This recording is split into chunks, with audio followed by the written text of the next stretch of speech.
ਸਤਿ ਸ਼੍ਰੀ ਅਕਾਲ। ਤੁਸੀਂ ਜੁੜੇ ਹੋਏ ਹੋ ਪੰਜਾਬੀ ਰੇਡੀਓ USA ਦੇ ਨਾਲ ਤੇ ਮੈਂ ਹਾਂ ਪ੍ਰਵੀਨ ਸ਼ਰਮਾ ਲੈ ਕੇ ਹਾਜ਼ਰ ਹਾਂ ਪ੍ਰੋਗਰਾਮ ਸਾਂਝੀ ਸੱਥ। ਸਾਂਝੀ ਸੱਥ ਦੇ ਇਸ ਪ੍ਰੋਗਰਾਮ ਦੇ ਵਿੱਚ ਜਿਹੜਾ ਕਿ ਪੰਜਾਬੀ ਰੇਡੀਓ USA ਤੇ ਦੁਪਹਿਰ 3 ਵਜੇ ਤੋਂ ਲੈ ਕੇ 4 ਵਜੇ ਤੱਕ ਆਪਾਂ ਪ੍ਰਸਾਰਿਤ ਕਰਦੇ ਹਾਂ ਤੇ ਇਹਦੇ ਵਿੱਚ ਆਪਾਂ ਵੱਖ-ਵੱਖ ਦਿਨਾਂ ਦੇ ਵਿੱਚ ਵੱਖ-ਵੱਖ ਮਸਲਿਆਂ ਨੂੰ ਛੂਹਣੇ ਆ ਤੇ ਇਹਨਾਂ ਮਸਲਿਆਂ ਉੱਤੇ ਕਿਸੇ ਵੀ ਮਾਹਰ, ਕਿਸੇ ਵੀ ਐਕਸਪਰਟ ਦੀ ਰਾਏ ਨੂੰ ਆਪਾਂ ਸ਼ਾਮਲ ਕਰਦੇ ਹਾਂ ਜਾਂ ਫਿਰ ਜੋ ਚਲੰਤ ਵਾਪਰ ਰਹੀਆਂ ਘਟਨਾਵਾਂ ਹੁੰਦੀਆਂ ਉਹਦੇ ਤੇ ਤੁਹਾਡੀ ਪ੍ਰਤੀਕਿਰਿਆ, ਤੁਹਾਡੀ ਟਿੱਪਣੀ ਜਿਹੜੀ ਹੈ ਉਹ ਲੈਂਦੇ ਆ। ਅੱਜ ਦੇ ਇਸ ਪ੍ਰੋਗਰਾਮ ਦੇ ਵਿੱਚ ਕਿਉਂਕਿ ਅੱਜ ਸ਼ੁੱਕਰਵਾਰ ਹੈ ਤੇ ਅੱਜ ਲਾਈਫ ਸਟਾਈਲ ਦੇ ਤਹਿਤ ਕੜੀ ਦੇ ਤਹਿਤ ਆਪਾਂ ਇਸ ਪ੍ਰੋਗਰਾਮ ਦੇ ਵਿੱਚ ਚਰਚਾ ਕਰਾਂਗੇ ਕਿਉਂਕਿ ਖੇਤੀ ਵੀ ਸਾਡੀ ਜ਼ਿੰਦਗੀ ਦਾ ਅਹਿਮ ਹਿੱਸਾ ਹੈ। ਇਸ ਚਰਚਾ ਦੇ ਵਿੱਚ ਪੰਜਾਬ ਦੇ ਵਿੱਚ ਜੋ ਇਸ ਵੇਲੇ ਖੇਤੀ ਚੱਲ ਰਹੀ ਹੈ ਉਹਦੇ ਸਾਹਮਣੇ ਜੋ ਦਰਪੇਸ਼ ਸਮੱਸਿਆਵਾਂ ਨੇ ਉਹਨਾਂ ਸਮੱਸਿਆਵਾਂ ਦੇ ਹੱਲ ਕੀ ਨੇ।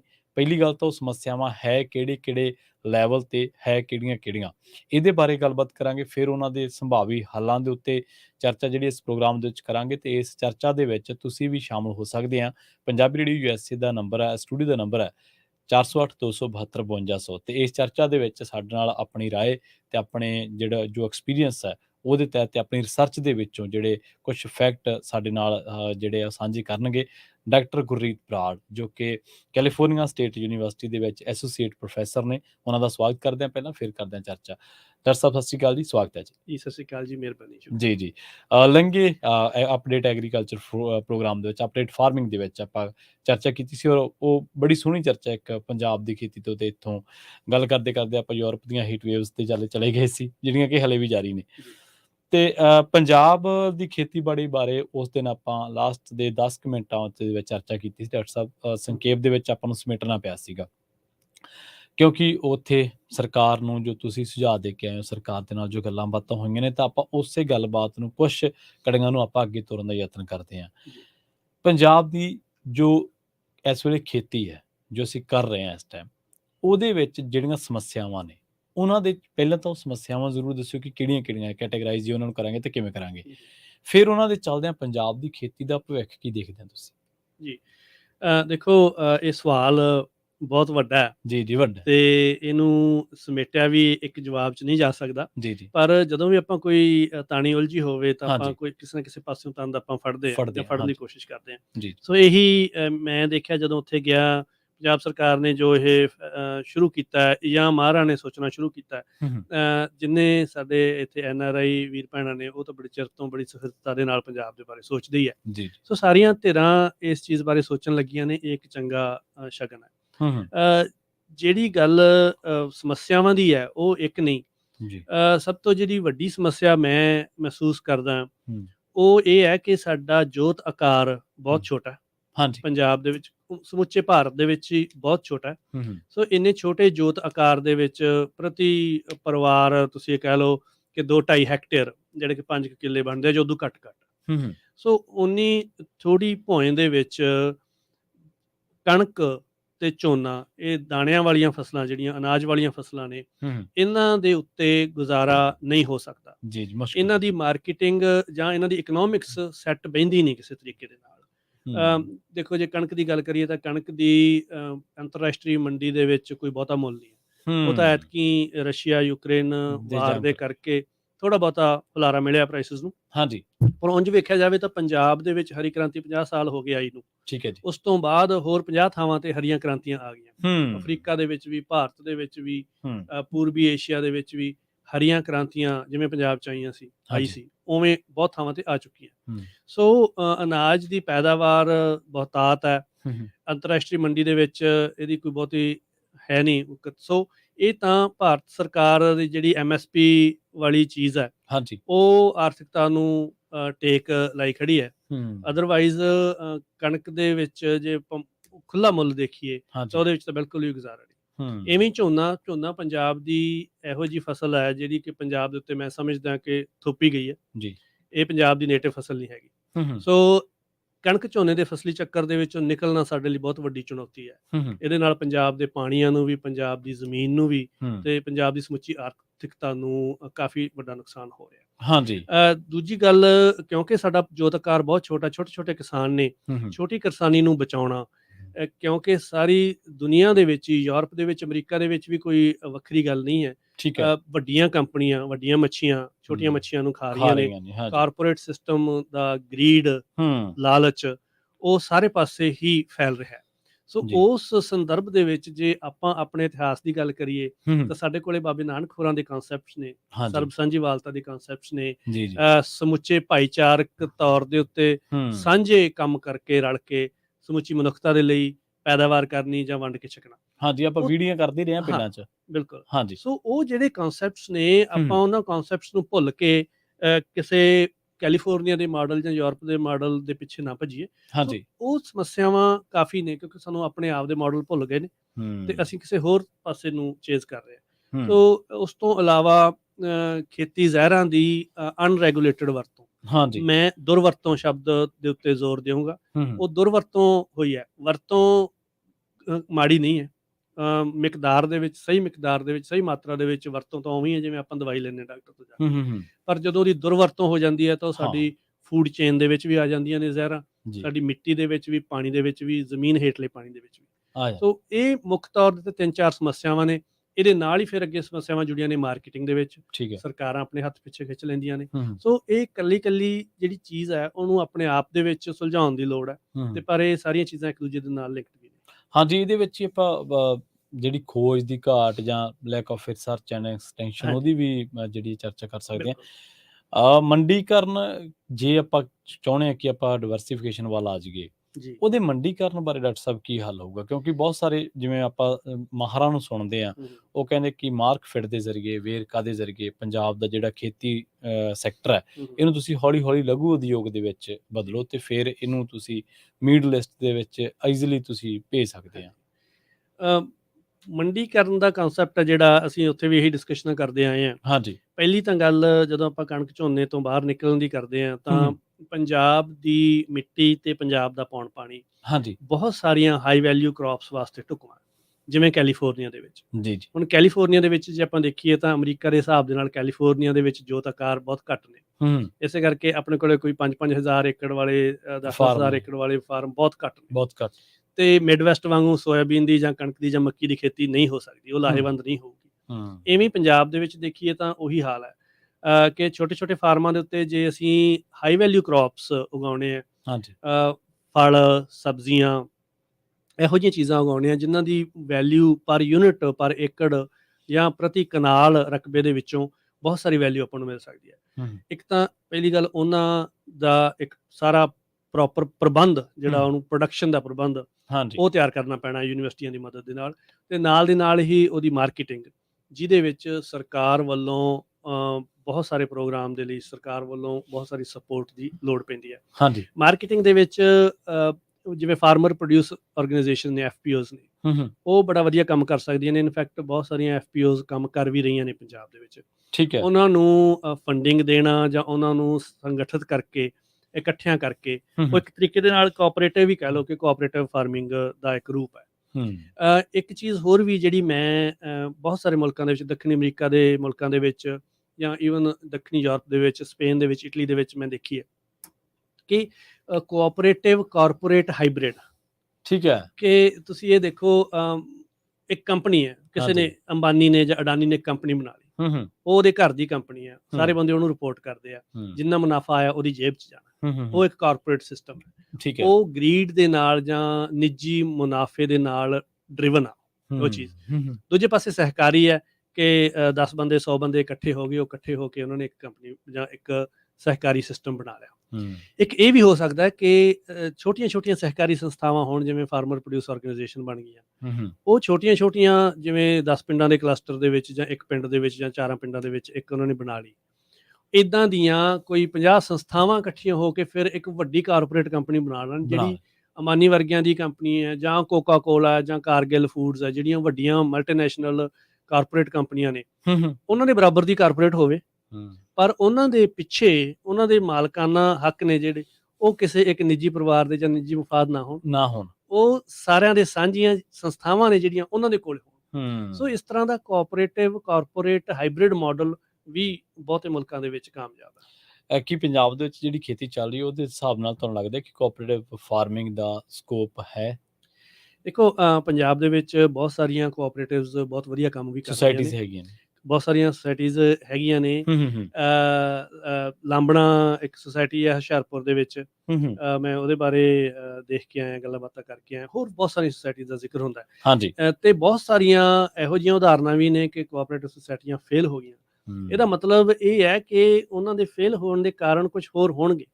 ਉਹਨਾਂ ਦਾ ਕੋਆਪਰੇਟਿਵ ਹੋਣਾ ਹਾਂਜੀ ਉਹ ਕੋਈ ਆਪਣੇ ਆਪ ਦੇ ਵਿੱਚ ਕੋਈ ਮਾੜੀ ਚੀਜ਼ ਨਹੀਂ ਹੈ, ਨਹੀਂ ਹੈ, ਕਿਉਂਕਿ ਜੇ ਕੋਆਪਰੇਟਿਵ ਸਿਸਟਮ ਹੀ ਫੇਲ ਹੁੰਦਾ ਤਾਂ ਫਿਰ ਉਹ ਜਿਹੜੀਆਂ ਕਾਮਯਾਬ ਹੋਈਆਂ ਉਹ ਵੀ ਨਾ ਉਹ ਕਿਉਂ ਹੁੰਦੀਆਂ। ਹਾਂਜੀ। ਸੋ ਇਸ ਕਰਕੇ ਪਹਿਲੀ ਤਾਂ ਗੱਲ, ਜਦੋਂ ਵੀ ਅਸੀਂ ਪੰਜਾਬ ਸਰਕਾਰ ਦੇ ਨਾਲ ਵੀ ਗੱਲਾਂ ਬਾਤਾਂ ਕੀਤੀਆਂ ਕਿ ਜਦੋਂ ਕਿਸੇ ਸਮੱਸਿਆ ਨੂੰ ਆਪਾਂ ਹੱਥ ਪਾਉਣਾ ਉਹਦੇ ਸੋਲੂਸ਼ਨ ਦੇ ਵਾਸਤੇ, ਸਭ ਤੋਂ ਪਹਿਲਾਂ ਤਾਂ ਇਹ ਘੋਖ ਪੜਤਾਲ ਕੀਤੀ ਜਾਵੇ ਕਿ ਪਹਿਲਾਂ ਵਾਲਾ ਸਿਸਟਮ ਫੇਲ ਕਿਉਂ ਹੋਇਆ। ਸੋ 11 ਰੁਕਨੀ ਕਮੇਟੀ ਬਣਾਈ ਹੈ ਜਿਹੜੀ, ਉਹ ਪੰਜਾਬ ਦੀ ਖੇਤੀ ਪਾਲਿਸੀ ਬਣਾਉਣ ਵਾਸਤੇ ਉਹਨਾਂ ਨੇ ਕਾਫੀ ਸਾਰਾ ਲਿਟਰੇਚਰ ਰਿਵਿਊ ਕੀਤਾ।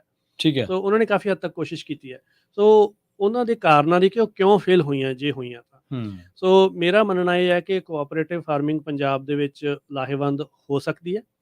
ਉਹਨੂੰ ਸੁਹਿਰਦਤਾ ਦੇ ਨਾਲ ਉਸ ਸਿਸਟਮ ਨੂੰ ਲਾਗੂ ਕਰਨਾ ਪਊਗਾ, ਸਦਭਾਵਨਾ ਬਣਾਉਣੀ ਪਊਗੀ, ਸੋਸ਼ਲ ਸਿਸਟਮ ਦੇ ਉੱਤੇ ਸਾਨੂੰ ਸੋਸ਼ਲ ਸਟਰਕਚਰ ਦੇ ਉੱਤੇ ਕੰਮ ਕਰਨਾ ਪਊਗਾ। ਜੀ ਜੀ। ਨਿੱਕੀਆਂ ਨਿੱਕੀਆਂ ਚੀਜ਼ਾਂ ਨੇ, ਸਾਨੂੰ ਪਰਿਵਾਰਕ ਪੱਧਰ ਦੇ ਉੱਤੇ, ਪਿੰਡ ਪੱਧਰ ਦੇ ਉੱਤੇ, ਪੋਲੀਟੀਕਲੀ ਵੀ ਇਹ ਚੀਜ਼ਾਂ ਹੈਂਡਲ ਕਰਨੀਆਂ ਪੈਣਗੀਆਂ। ਸੋ ਜਦੋਂ ਉਹ ਚੀਜ਼ਾਂ ਸਾਡੇ ਸੱਭਿਅਤਾ ਦੇ ਵਿੱਚ ਜਿਹੜੀਆਂ ਪੁਰਾਤਨ ਸਮਿਆਂ ਤੋਂ ਆਈਆਂ ਨੇ, ਹਾਂਜੀ, ਜਿਵੇਂ ਪਰਿਵਾਰਕ ਸਿਸਟਮ ਨੇ ਸਾਡੇ, ਜਿਵੇਂ ਪਿੰਡ ਦੇ ਸਿਸਟਮਸ ਅਸੀਂ ਬਣਾਏ ਨੇ, ਹਾਂਜੀ, ਜਿਵੇਂ ਜਿਵੇਂ ਉਹ ਟੁੱਟਣਗੇ ਉਵੇਂ ਉਵੇਂ ਕੋਈ ਵੀ ਇਦਾਂ ਦਾ ਕਨਸੈਪਟ ਲੈ ਕੇ ਆਓ ਉਹ ਟੁੱਟ ਜਾਣਾ।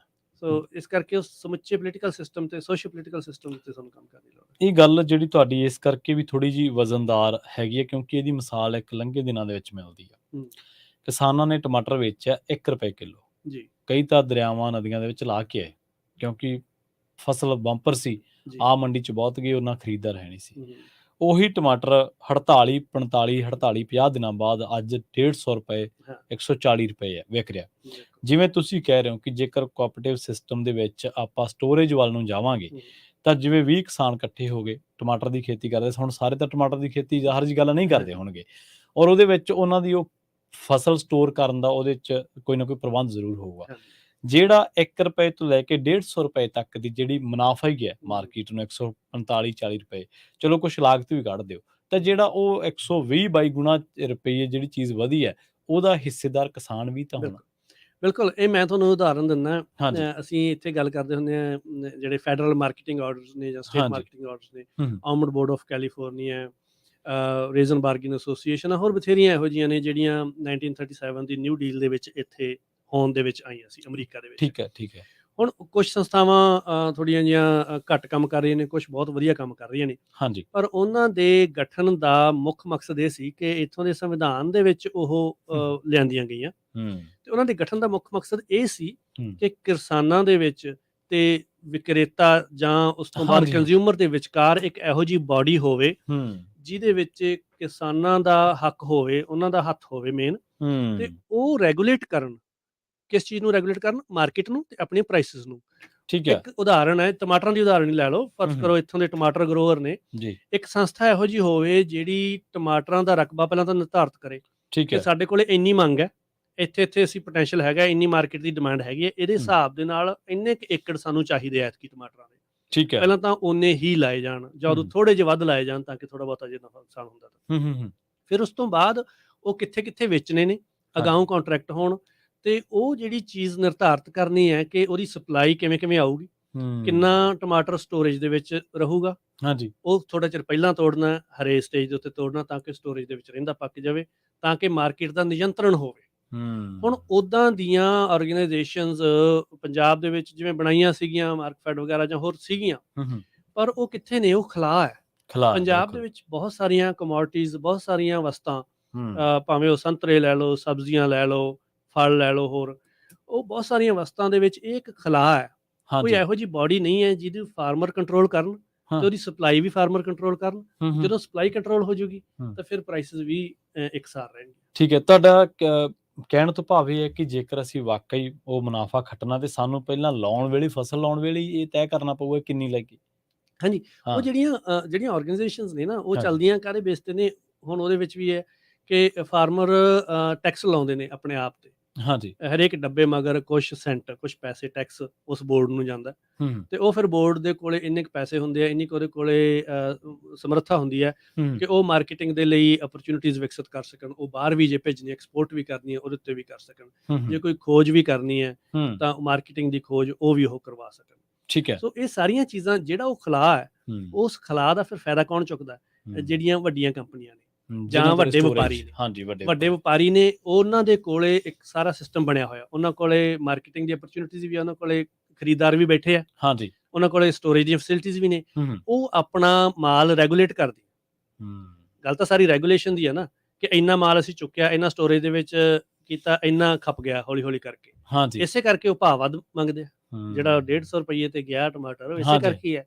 ਜੇ ਉਹੀ ਨਿਯੰਤਰਣ ਕਿਸਾਨਾਂ ਦੇ ਹੱਥ 'ਚ ਆ ਜਾਵੇ, ਹੂੰ, ਤਾਂ ਸਾਰੀ ਕਹਾਣੀ ਜਿਹੜੀ ਉਹ ਸੁਲਝਾ ਸੂਤ ਆ ਜਾਂਦੀ, ਬਿਲਕੁਲ। ਜੀ। ਸੋ ਆਪਾਂ ਅਗਲੇ ਜਿਹੜਾ ਸਵਾਲ ਵੱਲ ਵਧੀਏ ਡਾਕਟਰ ਸਾਹਿਬ, ਇਹ ਜਿਹੜਾ ਕੋਆਪਰੇਟਿਵ ਮਾਡਲ ਆ, ਕੀ ਤੁਹਾਨੂੰ ਲੱਗਦਾ ਕਿ ਇਹ ਜਿਹੜਾ, ਜਿਵੇਂ ਆਪਾਂ ਗੱਲ ਕਰਕੇ ਹਟੇ ਹਾਂ, ਕਿ ਜੇ ਪੰਜਾਬ ਦੇ ਵਿੱਚ ਇਹ ਚੀਜ਼ ਆ ਜਾਵੇ ਤੇ ਲੁੱਟ ਜਿਹੜੀ ਰੁਕ ਸਕਦੀ ਹੈ ਤੇ ਮੁਨਾਫੇ ਦੇ ਵਿੱਚ ਤੁਹਾਡਾ ਹਿੱਸਾ ਵੀ ਵੱਧ ਸਕਦਾ? ਹਾਂਜੀ। ਜਦੋਂ ਮੈਂ ਕਿਤੇ ਗੱਲ ਕਰਦਾ, ਮੈਂ ਪੰਜਾਬ ਦੇ ਵਿੱਚ ਕਈ ਥਾਵਾਂ ਦੇ ਉੱਤੇ ਮੈਨੂੰ ਬੋਲਣ ਦਾ ਮੌਕਾ ਮਿਲਿਆ। ਹਾਂਜੀ। ਆਪਾਂ ਇੱਕ ਦੋ ਚੀਜ਼ਾਂ ਦੀ ਗੱਲ ਕਰਦੇ ਹੁੰਦੇ ਹਾਂ। ਇੱਕ ਤਾਂ ਬਾਬੇ ਨਾਨਕ ਦੀ ਖੇਤੀ ਦੀ ਗੱਲ ਕਰਦੇ ਹੁੰਦੇ ਹਾਂ ਹੂੰ, ਹੂੰ, ਹੂੰ, ਕਿ ਉਹ ਸਿਸਟਮ ਸੀਗਾ। ਦੂਸਰਾ ਆਪਾਂ ਸਾਂਝੀਵਾਲਤਾ ਦੀ ਗੱਲ ਕਰਦੇ ਹਾਂ ਹੂੰ, ਜਾਂ ਕੋਆਪਰੇਟਿਵ ਦੀ ਗੱਲ ਕਰਦੇ ਹਾਂ। ਹੂੰ, ਹੂੰ, ਮੈਂ ਇਹ ਸਮਝਦਾ ਕਿ ਪੰਜਾਬ ਦੇ ਕੋਲ ਇੱਕ ਚੀਜ਼ ਇਹੋ ਜਿਹੀ ਹੈਗੀ ਹੈ, ਹੂੰ, ਜਿਹੜੀ ਪੰਜਾਬ ਦੇ ਪਿੰਡ ਨੇ, ਹੂੰ, ਹੂੰ, ਜਿਹੜੀ ਸਾਡੀ ਸਟਰੈਂਥ ਹੈ। ਹੂੰ, ਇੱਕ ਪਿੰਡ ਹੋ ਗਿਆ, 2 ਪਿੰਡ ਹੋ ਗਏ, 10 ਪਿੰਡਾਂ ਦੇ ਸਮੂਹ ਹੋ ਗਏ।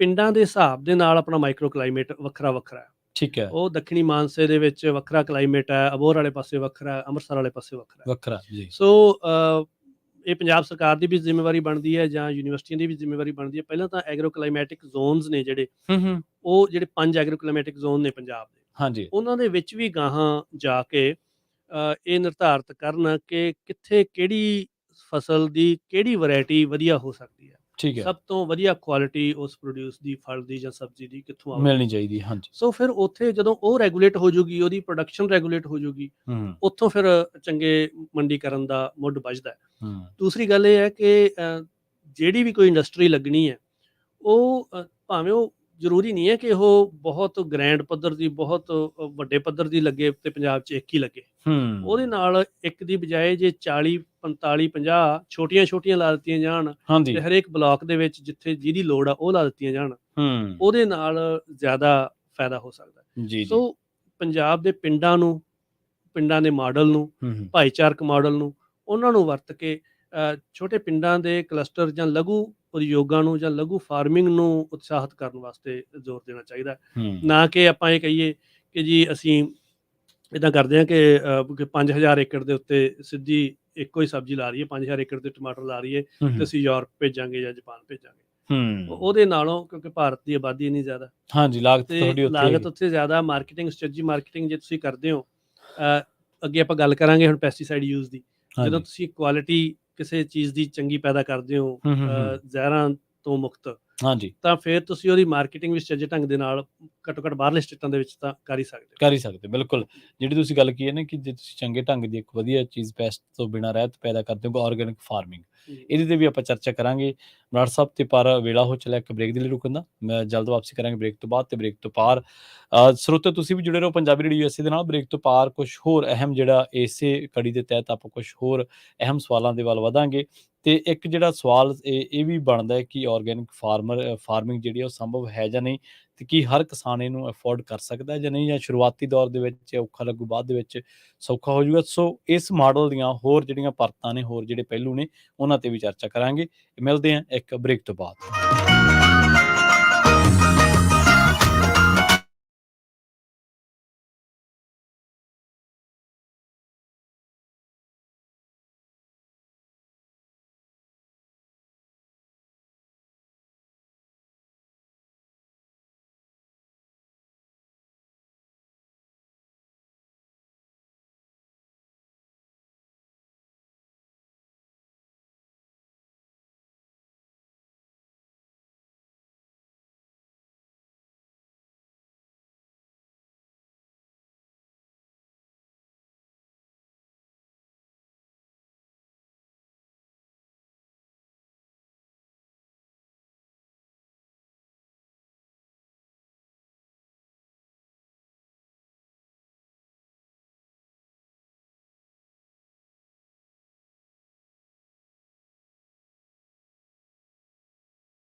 ਬ੍ਰੇਕ ਤੋਂ ਬਾਅਦ ਇੱਕ ਵਾਰ ਮੁੜ ਤੋਂ ਤੁਹਾਡਾ ਸਾਰਿਆਂ ਦਾ ਸਵਾਗਤ ਹੈ ਪ੍ਰੋਗਰਾਮ ਸਾਂਝੀ ਸਾਥ ਦੇ ਵਿੱਚ। ਤੁਸੀਂ ਜੁੜੇ ਹੋਏ ਹੋ ਪੰਜਾਬੀ ਰੇਡੀਓ ਯੂਐਸਏ ਦੇ ਨਾਲ ਤੇ ਪ੍ਰੋਗਰਾਮ ਦੇ ਵਿੱਚ ਇੱਕ ਵਾਰ ਫਿਰ ਤੋਂ ਜੁੜ ਚੁੱਕੇ ਨੇ ਡਾਕਟਰ ਗੁਰਰੀਤ ਬਰਾੜ ਜੀ। ਡਾਕਟਰ ਸਾਹਿਬ ਸਤਿ ਸ਼੍ਰੀ ਅਕਾਲ ਜੀ, ਸਵਾਗਤ ਹੈ ਜੀ। ਜੀ ਸ਼ੁਕਰੀਆ ਜੀ ਡਾਕਟਰ ਸਾਹਿਬ, ਆਪਾਂ ਕੋਆਪਰੇਟਿਵ ਸਿਸਟਮ ਤੇ ਨਾਲ ਉਹਦੇ ਸਕੋਪ ਦੇ ਬਾਰੇ ਚਰਚਾ ਕਰ ਰਹੇ ਸੀ ਬ੍ਰੇਕ ਤੇ ਜਾਣ ਤੋਂ ਪਹਿਲਾਂ, ਤੇ ਇਸੇ ਦਰਮਿਆਨ ਮੇਰੇ ਜ਼ਿਹਨ ਦੇ ਵਿੱਚ ਇੱਕ ਸਵਾਲ ਆਇਆ ਕਿ ਕਿਉਂ ਨਾ ਉਹਦੇ ਤੇ ਵੀ ਚਰਚਾ ਕਰ ਲਈ ਜਾਵੇ। ਕੋਆਪਰੇਟਿਵ ਬੈਕਬੋਨ ਕਹੀ ਜਾ ਸਕਦੀ ਹੈ ਆਰਥਿਕਤਾ ਦੇ ਲਿਹਾਜ਼ ਤੋਂ। ਜੇ ਇਹ ਤਾਂ ਇਹ ਕਹਿ ਨਹੀਂ ਸਕਦੇ ਕਿ ਇਹ ਫੇਲ ਹੈ, ਜੇ ਇਹ ਚੱਲਦਾ, ਜੇ ਇਹਦੇ ਲਈ ਸਾਡੀ ਇੱਛਾ ਸ਼ਕਤੀ ਹੈ, ਵਿਲ ਪਾਵਰ ਹੈ। ਇਹਦੇ ਨਾਲ ਇੱਕ ਚਰਚਾ ਹੋਰ ਬੜੀ ਚੱਲਦੀ ਡਾਕਟਰ ਸਾਹਿਬ, ਆਰਗੈਨਿਕ ਫਾਰਮਿੰਗ। ਕੁਦਰਤ ਪੱਖੀ, ਮਨੁੱਖਤਾ ਦੇ ਲਿਹਾਜ਼ ਤੋਂ, ਜੀਵ ਜੰਤ ਦੇ ਲਿਹਾਜ਼ ਤੋਂ ਆਰਗੈਨਿਕ ਜੋ ਖੇਤੀ ਹੈ, ਫਾਰਮਿੰਗ ਹੈ, ਇਹਦੇ ਬੜੇ ਫਾਇਦੇ ਗਿਣਾਏ ਜਾਂਦੇ ਨੇ ਤੁਹਾਡੇ ਰਿਸੋਰਸਿਸ ਨੂੰ ਸਾਂਭਣ ਦੇ ਲਈ। ਕੀ ਇਹ ਪੰਜਾਬ ਦੇ ਵਿੱਚ ਸੰਭਵ ਹੈ? ਕਿਉਂਕਿ ਇਹਦੇ ਜਦੋਂ ਆਪਾਂ ਪ੍ਰੇਰਿਤ ਕਰਦੇ ਹਾਂ ਕਿਸਾਨਾਂ ਨੂੰ ਇਸ ਪਾਸੇ ਵੱਲ ਜਾਣ ਦੀ, ਹਾਲਾਂਕਿ ਮਹਾਰਾ ਨੇ ਬੜਾ ਮਗਜ ਮਾਰਿਆ ਕਿਸਾਨਾਂ ਦੇ ਨਾਲ ਕਿ ਭਾਈ ਥੋੜਾ ਥਾਂ ਕਰਕੇ ਵੇਖ ਲਓ, ਘਰ ਦੀ ਰਸੋਈ ਵਾਸਤੇ ਕਰਕੇ ਵੇਖ ਲਓ, ਉਦੋਂ ਬਾਅਦ ਵਧਾ ਲਿਓ। ਕਿ ਪੰਜਾਬ ਦੇ ਵਿੱਚ ਇਹ ਸੰਭਵ ਹੈ ਜਾਂ ਨਹੀਂ? ਕਿਉਂਕਿ ਹਰ ਇੱਕ ਕਿਸਾਨ ਕਹਿੰਦਾ ਕਿ ਮੇਰੇ ਕੋਲੇ ਜ਼ਮੀਨ ਗਈ ਹੈ ਘੱਟ, ਮੈਂ ਜੋਖਮ ਨਹੀਂ ਲੈ ਸਕਦਾ। ਬਿਲਕੁਲ। ਅੱਛਾ, ਇਹ ਤਾਂ ਇੱਕ ਪੂਰੀ ਸੂਰੀ ਅਲੱਗ ਤੋਂ ਬਹਿਸ ਹੈ ਕਿ organic farming versus conventional farming ਜਿਹਨੂੰ ਆਪਾਂ ਕਹਿੰਦੇ ਆ, ਜਿਹਦੇ ਵਿੱਚ ਆਪਾਂ ਸਿੰਥੈਟਿਕ ਪੈਸਟੀਸਾਈਡਸ ਯੂਜ਼ ਕਰਦੇ ਹਾਂ, ਹਾਂਜੀ, ਤੇ ਜਾਂ ਕੁਦਰਤੀ ਫਾਰਮਿੰਗ ਜਿਹੜੀ ਨੈਚੁਰਲ ਫਾਰਮਿੰਗ ਆ, ਉਹ ਤੀਜੀ ਤਰ੍ਹਾਂ ਦੀ ਹੈ ਨਾ।